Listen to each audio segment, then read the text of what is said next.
Hello, this is me Mariya. Welcome to Mariya Shaikh ARTBOOK.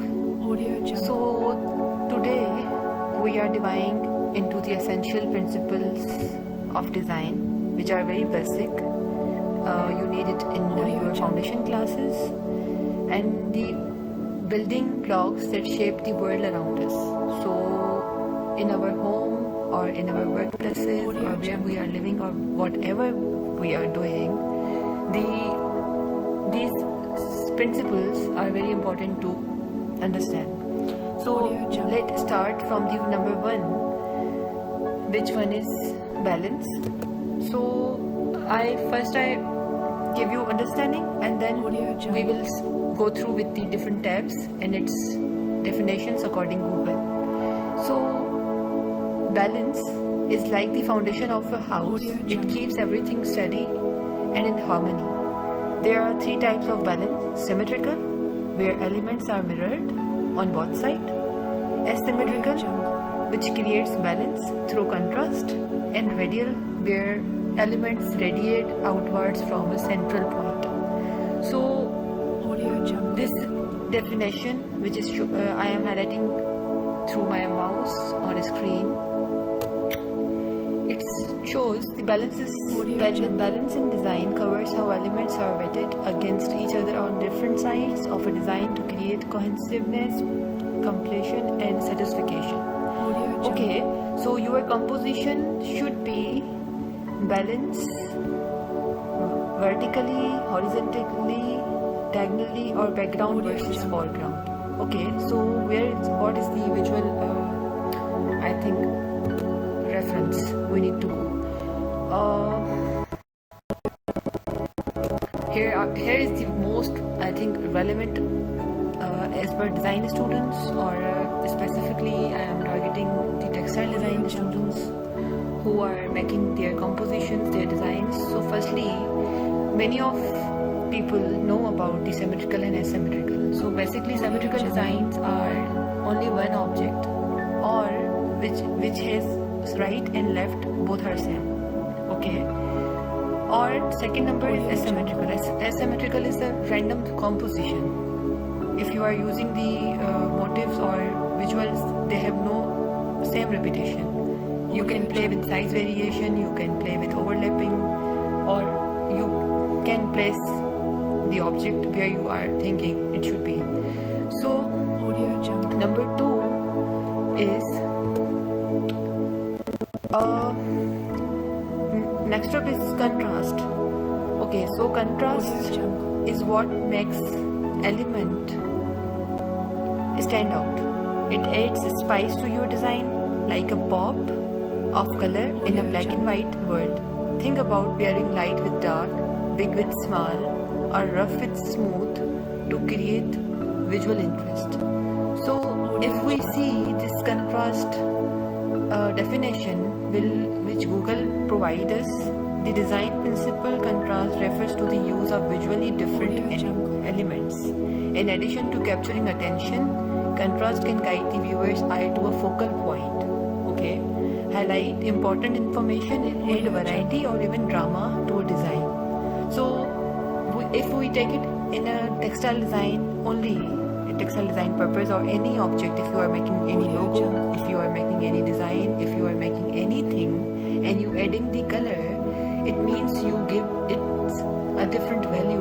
It means you are focusing on any focal point. Okay, so always contrast has two different types. Number one, if you are all motifs are same in a white color and you are only apply one color, one different color in motif. Okay, so all 10 motifs are in same color, the 11th one in different color. So what will be happen? Viewer, when you see your design or see your object, he will focus on the 11th one. Why? Because it's attractive and it shows in a different contrast to us. So that's why we are just focusing on the 11th one. Okay, number one, contrast can be applied in shapes, and also you can do contrast with colors. For So let's start the basic color contrast. If in the following picture your eyes are immediately attracted to the red apple. Okay, so this is the very easiest example which can I give you according contrast. Okay, so number third is emphasize.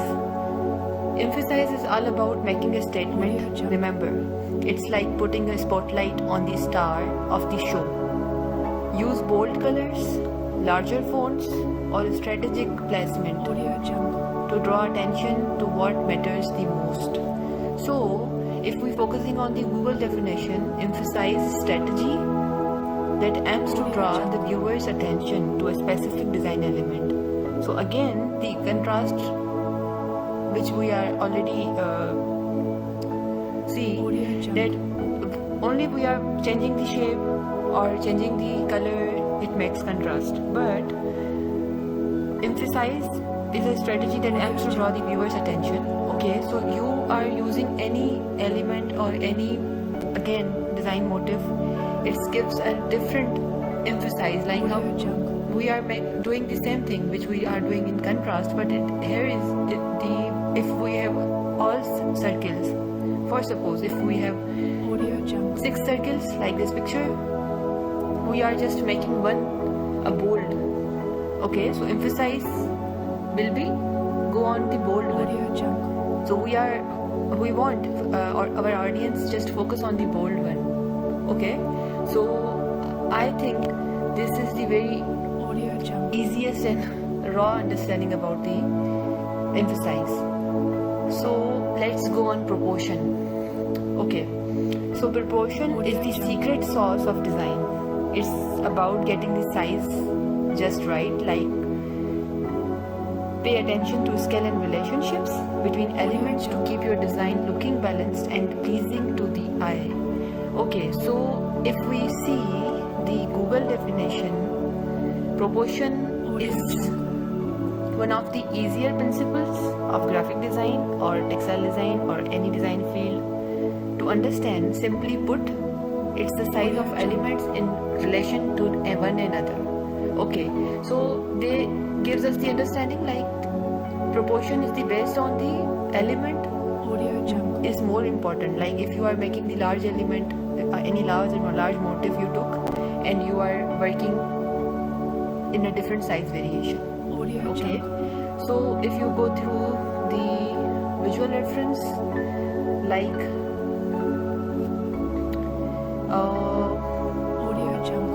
if we are watching this image, okay, so they are mentioning two different types, bad proportion and good proportion. So bad proportion is what is the human height, the home height is same, the building height is same, but good proportion is you are looking at the perspective which is away and which is close, and you are arranging the proportion according to size, what it could be.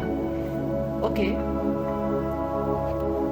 so after proportion there is the about unity. Okay, unity is also principle in design which is very basic, and you should focus on when you are making design or any composition or any pattern. Must understand the basic design principles.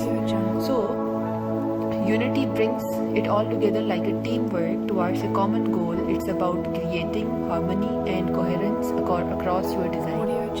Consistent colors, font and styles help tie everything into a cohesive world. Okay, so if you are see the Google definition, it shows unity refers to how different elements of an artwork or design work come together and create a sense of wholeness. It can be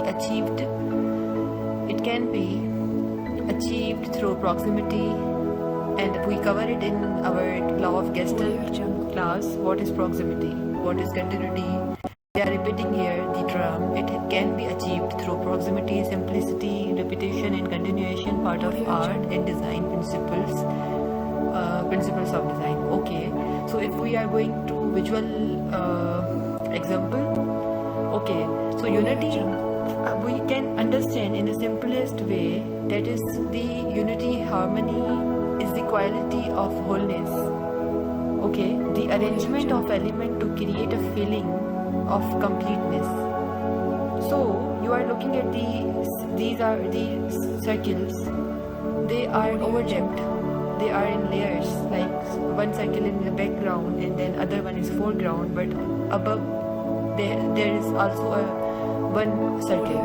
Okay, so you are playing with the colors and you are playing with the arrangement, how you arrange the circles.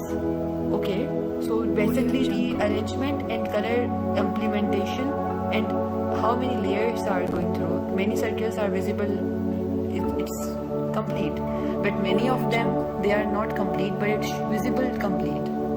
Okay, so after the unity we are going on repetition. Repetition is a very important principle in the textiles. If you are a textile designer or if you are making design patterns remotely on freelance projection, you must know about the repetition principle.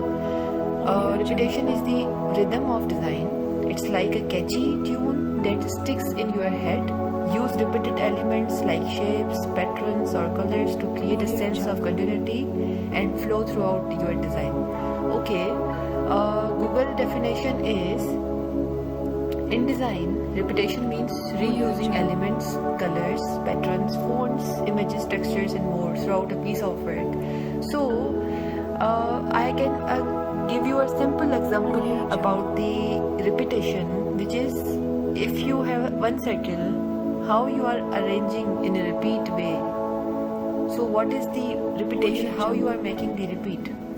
So if you have a one composition, you are arranging it in a different way. You have pattern, you have color, you have font, or you have image, or you have texture. How you are placing it correct in a correct way.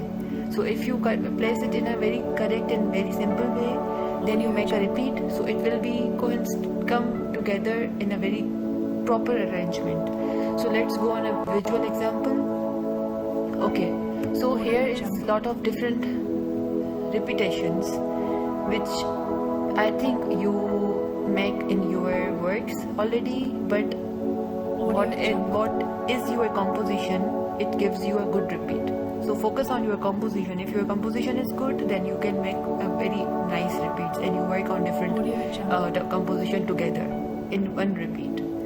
Okay, so after the repetition we are going on alignment. Alignment is a very important in design.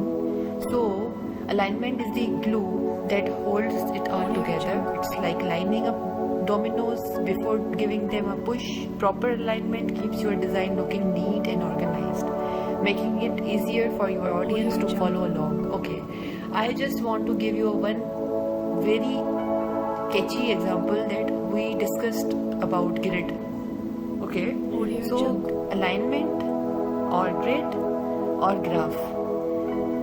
In design term, they three are more connected. Like if you are making anything, you open the Photoshop and you are pressing the Ctrl R, like you are opening the scale and you are making different parts with a scale, like you are making graph. So it will consider in a grid. What grid you are making? You are making your design in a way of alignment. Okay, so if we see alignment in a Google definition, so it shows alignment in design is the strategic arrangement of elements relative to one another or a common baseline, creating order, harmony and visual appeal. Simply, I tell you before that creating order, like if you are making any graph, so you have already compositions, you have already motives. You just place the composition or motive in scale. What blocks you are making, what scale you are making, whatever graph you make, you just put your motives and composition in it. If you are, we are going on a visual example. So if we looking at this picture, it shows a different arrangement. look at my mouse. I am just going through with the 3 box and then 1 line and then 1 box, one rectangle, then small rectangles in a vertical form. It's a graph. Okay, if you have a composition, you just put you just take your motif and place it here, and then you want here composition, you bring your composition here, and you again repeating your motif. It's just example for you all to understand. And if you have any border, you are placing it here, and then you repeating your work, your composition, you align your composition like it. Then when this whole window is ready, then you are making the pattern so then pattern will be accurate and aligned, because your first making is very nice, so your pattern will be very nicely done. Okay, so alignment is also very important in your work, in your design work, in your patterns, in your composition. So think about it. And there you have it, the basic, which we discuss all principles of design. By understanding these fundamentals, you will be well equipped to create visually stunning and effective designs that captivate your audience, your work, your assignment, your instructor, whoever. They know when you make your works through this process, through understanding with this, then they know you know about principles, and your foundation, your basics are very strong. Okay. You have any question regarding this video, which I tell you about all things like basic principles, you can write in comment, and if you want anything more, you also can write in comment. Thank you. Bye bye.